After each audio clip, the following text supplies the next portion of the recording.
guys! Welcome back my channel! Ayan guys, ituturo ko po sa inyo kung paano mag-load gamit ang GCash. Ayan guys, pindutin po natin yung load.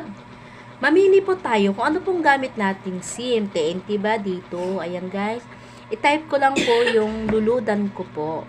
Ayan siya guys. Ayan, next mo lang din. Next. Tapos, mamili po tayo kung yes, proceed. Mamili po tayo guys kung anong ilulod po natin guys. Kung regular po ba, special promo ba, yung ganyan guys. So, ang ilulod po dyan ay regular. Yung akin po, ayan, regular, 85. Pwede po mag-load ng 85 kahit 5 piso po. Pwede naman siya mag-send ng 5 pesos. Ayan guys, 85, convenience fee. May dos po ang tubo sa pagpasa ng pag-load ng 85. Magiging 87. Next, P